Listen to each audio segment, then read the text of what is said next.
Bismillahirrahmanirrahim. Assalamualaikum warahmatullahi wabarakatuh. Alhamdulillah, hari ini kita kembali lagi belajar bahasa Indonesia di kelas 7.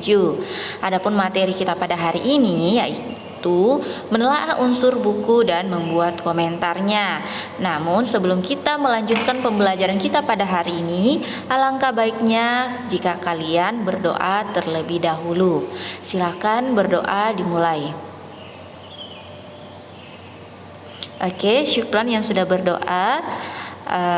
Baiklah, kita akan lanjutkan ke slide selanjutnya, yaitu tujuan pembelajaran kita pada hari ini, yaitu siswa akan mampu menelaah unsur buku dan membuat komentarnya.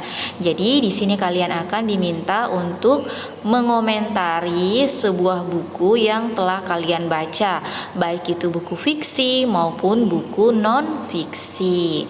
Jadi Ibu harap kalian akan menyimak videonya dari awal hingga terakhir pembelajaran kita.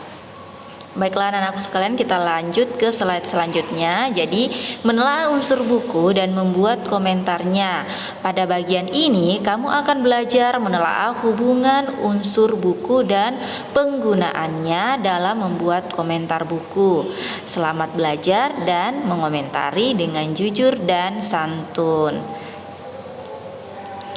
Unsur buku non fiksi yang dapat dikomentari.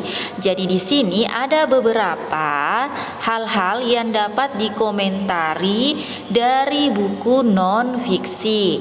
Jadi yang pertama adalah bagian cover buku. Jadi contohnya, kalian sangat mengagumi atau sangat suka dengan cover pada novel tersebut. Jadi atau buku pelajaran tersebut ya, karena non fiksi. Jadi contohnya, kamu bisa belajar atau kamu tertarik belajar karena kenapa? Karena kamu melihat dari sampul buku tersebut menarik.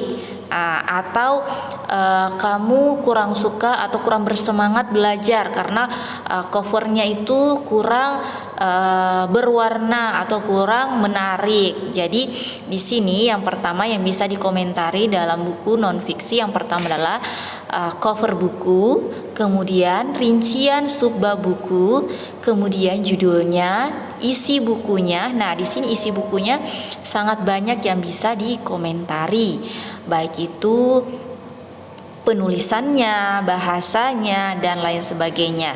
Kemudian cara menyajikan isi buku, kemudian bahasa yang digunakan. Nah, di sini yang seperti tadi Ibu bilang pada isi bukunya, di sini kita juga mengomentari tentang bahasa yang digunakan. Apakah buku tersebut menggunakan bahasa yang mudah dipahami atau tidak mudah kalian pahami. Jadi nanti di sini kalian disuruh untuk berkomentar. Kemudian sistematika urutan buku tersebut apakah sudah sesuai atau belum sesuai menurut kalian. Jadi di sini kalian mengomentari. Jadi mengomentari itu bukan cuma hal-hal yang negatif, tapi juga positif. Apakah kamu memberikan komentar atau kamu memberikan pujian dari buku tersebut?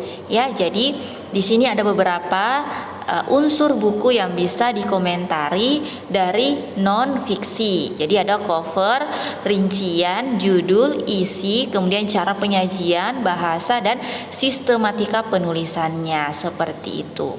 Baiklah, Ibu akan pindah ke slide selanjutnya. Unsur buku fiksi yang dapat dikomentari. Jadi yang tadi itu adalah buku non fiksi. Nah, sekarang adalah buku fiksi. Buku fiksi itu apa saja yang dapat dikomentari? Jadi sama tadi yang non fiksi, bagian cover buku. Nah, rata-rata ketika kalian pergi ke Gramedia dan melihat sebuah novel, yang pertama kalian lihat apanya yang terlebih dahulu? Nah, bagus sekali. Yang pertama adalah sampulnya atau covernya. Jika kamu melihat cover tersebut menarik, nah otomatis kamu akan ingin membelinya, ingin mempunyainya. Jadi bagian cover terlebih dahulu. Jadi apakah covernya itu menarik atau tidak, ya, sama yang tadi yang Ibu sudah jelaskan di bagian non fiksi. Sama juga di rincian subbab buku, kemudian judulnya, kemudian tokoh dan penokohannya. Nah, kira-kira dalam buku fiksi kan ada tokoh dan penokohannya. Silakan kalian bisa mengomentari tokohnya. Apakah tokohnya itu layak atau tidak? Apakah kamu komentari seperti ini. Tokohnya terlalu banyak yang memiliki peran antagonis atau peran tokohnya itu kurang memberikan kesan yang baik, atau tokohnya sangat baik, sangat menginspirasi pada pembaca, khususnya para remaja. Nah, seperti itu mengomentari tokohnya. Selanjutnya, tema ceritanya. Nah, di sini kita juga bisa mengomentari tema dari cerita tersebut. Apakah menurut kamu temanya itu bisa membuat kamu tambah semangat untuk belajar, melakukan aktivitas atau tidak? Nah, sama tadi situ bahasa yang digunakan, apakah bahasanya layak dibaca oleh anak-anak yang usia 16 tahun ke bawah atau 16 tahun ke atas. Jadi di sini bahasa yang digunakan juga apakah dipahami oleh semua kalangan atau cuma kalangan tertentu yang dapat memahaminya, ya, seperti itu. Kemudian penyajian alur cerita. Di sini Ibu ketinggalan huruf A-nya ya.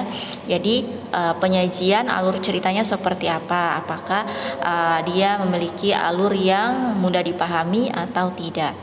Baiklah, selanjutnya pertanyaan pemandu untuk mengomentari. Di sini ada beberapa. Jadi mengomentari isi buku sebenarnya adalah bagian dari kegiatan membuat resensi buku. Yang dinilai adalah segi kelebihan dan kekurangan buku. Hal-hal yang bisa dikomentari pada buku non-fiksi dipaparkan berikut ini. Langkah untuk dapat menilai buku non-fiksi dengan membaca buku yang dinilai. Saat membaca, jawablah pertanyaan berikut ini. Jadi nanti Ibu akan memberikan sebuah tugas, silakan membaca buku non-fiksi atau fiksi. Kemudian jawablah pertanyaan berikut ini. Apakah judul dan tema buku itu? Kemudian apa bidang ilmu yang dibahas dalam buku tersebut? Kemudian apa garis besar isi bukunya? Buku fiksi buku non fiksinya. Kemudian apa isi tiap babnya? Kemudian yang keempat, apakah buku yang ditunjang oleh gambar atau video atau ilustrasi, tabel atau grafik, apakah cukup membantumu dalam memperjelasnya? Yang kelima, bagaimana penulis merinci menjadi subbab buku, apakah sistematika mudah diketahui? Kemudian yang keenam, apakah bahasanya mudah dipahami? Yang ketujuh, bagaimana penulis membuka dan mengakhiri tulisannya? Silakan kalian baca buku non fiksi, kemudian jawab pertanyaan 1 sampai 7, dijawab menurut kalian saja ya. Jadi di sini tidak ada yang nyontek, tapi dikerja sendiri, karena di sini pertanyaannya otomatis yang tahu hanya yang membaca. Selanjutnya, buku fiksi. Nah, langkah untuk mendapat menilai buku fiksi adalah dengan membaca buku yang akan dinilai. Saat membaca, jawablah pertanyaan berikut ini. Jadi kalau kamu pilih buku fiksi, silakan jawab pertanyaan ini ketika kamu membaca atau setelah membaca ya. Bagaimana judul dan tema dikembangkan? Apakah ada keunikannya? Jika ada, silakan ditulis. Jika tidak ada, ditulis juga. Bagaimana pengarang mengembangkan latar ceritanya? Apakah dia menggunakan latar seperti apa sampai akhirnya ceritanya sampai ke klimaksnya dan penutupannya atau akhir cerita. Kemudian yang ketiga, bagaimana pengarang mengembangkan tokoh dan watak tokoh? Keempat, bagaimana pilihan kata yang digunakan pengarang? Apakah menggunakan kata yang baku atau kurang baku atau tidak baku ya maksud Ibu.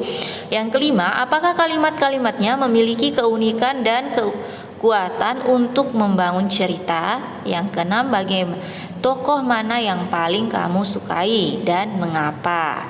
Seperti itu. Jadi contohnya kamu suka toko si A, saya suka watak si A karena dia seperti ini. Selanjutnya membuat contoh pujian terhadap buku. Di sini ada beberapa contoh kalimat memuji sebuah buku atau memuji pujian terhadap buku.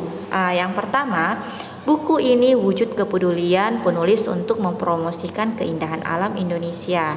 Ini adalah memuji ya, karena di sini tujuannya untuk mempromosikan keindahan Indonesia. Selanjutnya, membaca buku ini seakan berpetualangan ke seluruh wilayah Indonesia yang indah. Jadi bukunya itu seolah-olah dia membawa kita ke tempat tersebut, seperti itu. Selanjutnya, buku ini menangkap dengan indahnya pemandangan penulisnya tentang prinsip. Ini adalah buku yang mengagumkan yang dapat mengubah hidup Anda. Selanjutnya, kita akan menjadi lebih baik dengan menjadikan pembaca dan pemanfaatan buku ini sebagai syarat untuk siapa saja pada tingkat manapun dalam pelayanan masyarakat. Silakan dibaca selanjutnya tentang kalimat pujian terhadap buku. Selanjutnya, selain ada pujian, ada pula komentar. Jadi mengomentari kekurangan buku fiksi dan non-fiksi. Perhatikan kalimatnya. Setidaknya kelemahan buku ini adalah penggunaan istilah-istilah lokal yang cukup banyak sehingga mengganggu pemahaman pembaca yang belum memahami daerah tersebut. Jadi di sini dia mengomentari sebuah buku yang menggunakan banyak bahasa lokal. Contohnya ada sebuah buku yang diproduksi oleh dari Makassar. Nah, dia banyak menggunakan bahasa Bugis dan Makassar sehingga orang luar Makassar ya, seperti orang Bandung, orang Sunda, dia tidak memahami bahasa tersebut. Jadi ini adalah kekurangan bukunya. Di sini adalah komentarnya. Selanjutnya yang kedua, ada sedikitnya ketidaklogisan cara pengarang memunculkan tokoh. Jadi mungkin di sini tiba-tiba ada tokoh yang tidak masuk akal. Di sini dituliskan. Jadi maksudnya tidak logis dengan cara pengarang memunculkan tokoh tersebut. Nah, Ibu harap kalian sudah sedikit memahami tentang mengomentari kekurangan dan kelebihan suatu buku. Selanjutnya, Ibu akan memberikan tugas. Silakan baca buku fiksi atau non-fiksi. Kemudian buatlah 3 kalimat pujian dan 3 komentar pada buku tersebut. Jadi tulis juga buku apa yang kalian baca. Contohnya Laskar Pelangi, tulis 3 kalimat pujiannya dan 3 kalimat komentar dari buku tersebut, dari buku yang kalian baca.